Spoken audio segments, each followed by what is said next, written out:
Hey Raiders! Today we're interviewing award-winning author Lois Lowry. What inspired you to start writing? Oh gosh, have to go way back in time for that one because I started wanting to be a writer when I was probably 8, maybe 7.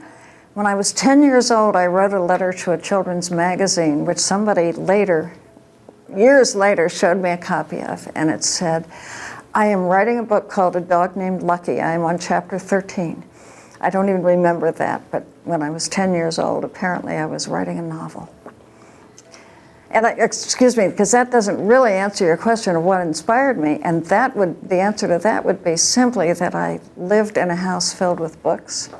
I read a lot. I had a mother who had been a teacher who read to us, and so books and literature and writing were always part of my life. It's so inspiring. So, what's your favorite part about being an author? I could say fame and money, but that would not be true. Most authors don't make a lot of money. But the part that I like best, actually, is sitting alone in a room, moving words around on a page. When I started, it was long enough ago that there were no computers. Started with a typewriter. Does anybody remember typewriters? Probably not. And if you wanted a copy of something, you couldn't just print it out. I mean, you had to retype it all over again. So it was harder work then. But nonetheless, sitting alone in a room, putting words on a page, and then sometimes tearing the page up and trying again, and rearranging the words has always been where I'm happiest. Wow. What challenges have you faced in your writing career? What challenges have I faced? You know, the challenges are really more within myself. Getting partway through a book, and see, I'm not organized like many writers. I don't make an outline or index cards with the whole plot. I make it up as I go along, and sometimes I'll get 2/3 of the way through a book or 3/4 of the way through a book, and I find it hard to figure out how to get to the ending. It gets harder as you go along. Starting is easy, but then you add characters and you add incidences, and that was a bad word. Obstacles is what I meant to say. And it gets more and more complicated, and suddenly, about 2/3 or 3/4 of the way along, you have to figure out how to put all those things together and make them come out right at the end. And that's when it gets very hard. However, even at the same time it's hard, it's also the most fun of it, is figuring that out. It's like putting a puzzle together. You must have a great work ethic for getting through those challenges. Well, when you're doing something you love, it is not hard to make yourself sit down and do it. If I hated doing it, it would be very hard to get myself into that chair. If I had a job that I hated, I'm trying to think what job I would hate. If I were a dentist, for example, I would think, oh, God, I got to go to work today. I hate teeth. I hate looking at people's mouths. But being a writer, I think, oh, yay, I get to go to work. I get to sit down and play at my computer again. So, from what we understand, you are known for tackling difficult topics such as terminal illness, racism, and the Holocaust. How do you do this in a way that is appropriate and meaningful for young adults? That's a very big question. You know, I've written, I think, 50 books. I said that to somebody last night, and he thought I said 15, and I said, no, 50. And not all of them have dealt with heavy topics like that, but some of them have, and those are the ones that people tend to remember. I think the way that you make those topics accessible to a young audience is by creating a young character. Here's a book, you mentioned racism, Holocaust. Here's a book that deals with those issues. And here is the character. I took this picture, by the way. Isn't she gorgeous? But you create a young character that the reader will relate to, and that the reader will like, you hope. And then the reader will enter that world and will follow along with that character as she, in this case she, or in The Giver, he, as he or she faces some of these serious issues. And your goal as the writer is to draw the reader into that world. I mean, I could go on talking like this forever, and I won't bore you with it, but that's what a book does at its best, and presents those issues so that the reader begins to think how he or she feels about those same things. What would I do in these circumstances? Wow. Wow. It's amazing. You've won the Newbery Medal twice. How did it feel when you found out you won these big awards? How did it impact your career? When I won the Newbery Medal, and I should correct that. It's not me that wins the medal, it's the book. I remember when the second Newbery happened, I said to somebody, a publisher, I think they should only allow a person to win it once. It didn't seem fair to win it twice. And he pointed out that it wasn't me, it was the book. The first time that happened, I wasn't even aware of the Newbery Medal. I hadn't been writing terribly long, and I wasn't a librarian or a teacher, and so I hadn't been thinking about, hadn't been wondering if I would win a medal.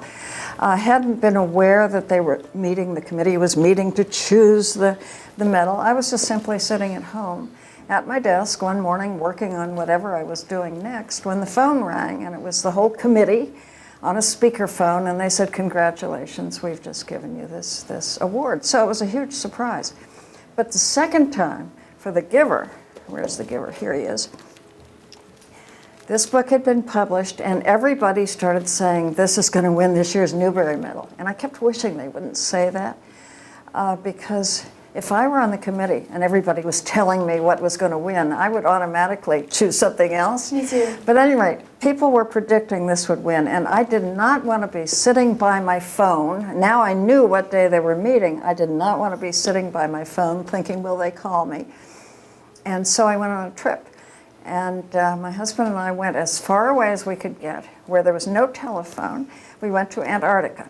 So we're down in Antarctica on a ship, and a little piece of paper, pink, was slid under the door of our cabin from the radio operator's office or whatever room he had on the ship, and it said, congratulations, the giver has just won the Newbery Medal.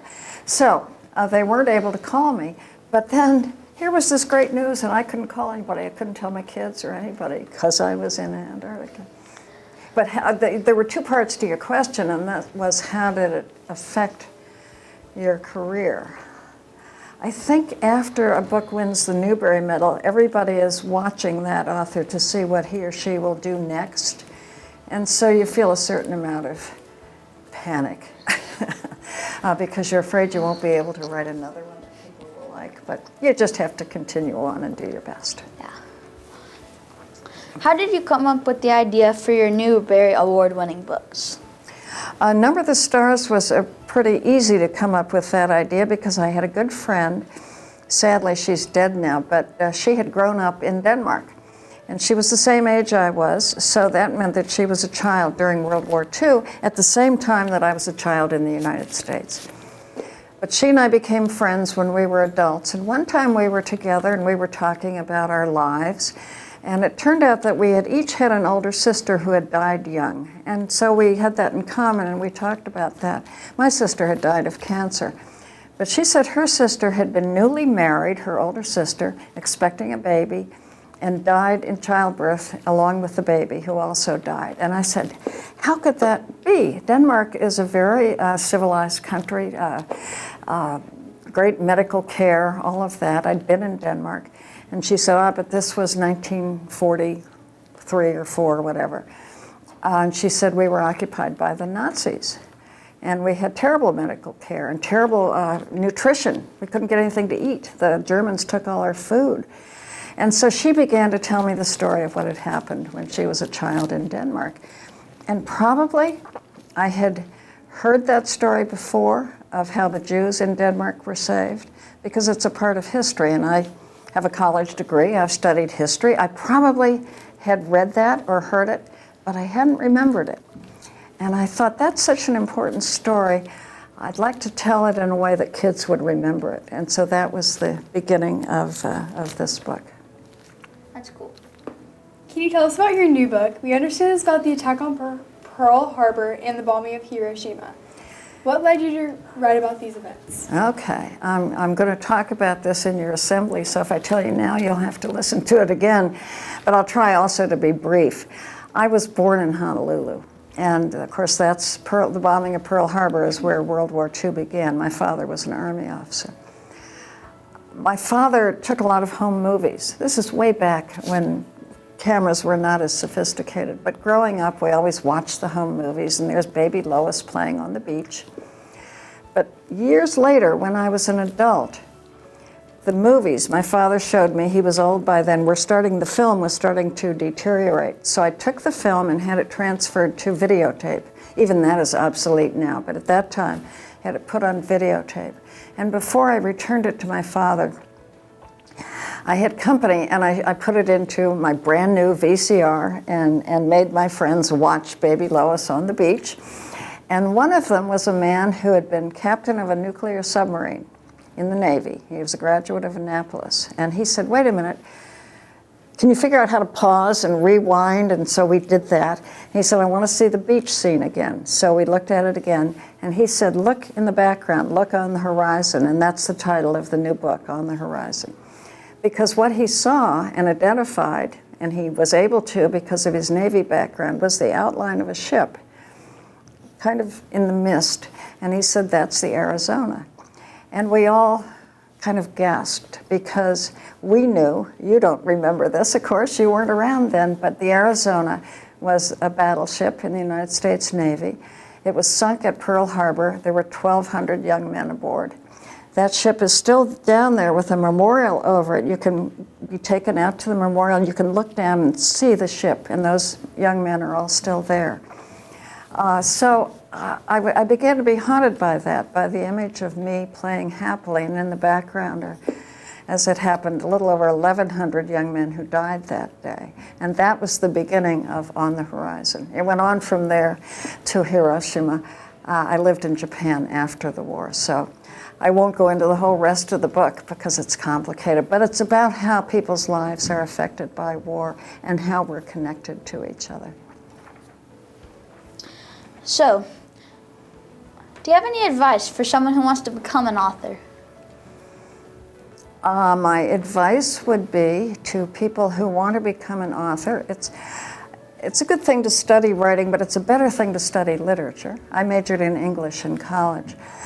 But it's also a good thing to prepare yourself for a so-called real job so that you can make a living, because you're not going to become an author and automatically make a living. You're going to be very poor as an author unless you can also be a teacher or a librarian or a dentist or whatever, because making a living as an author is a tough thing, unless your name is Stephen King, and that's a whole other thing. Well, thank you so much for letting us interview you. Okay, thank you. It was really nice meeting you. Thank you. Very nice. Now back to you in the studio.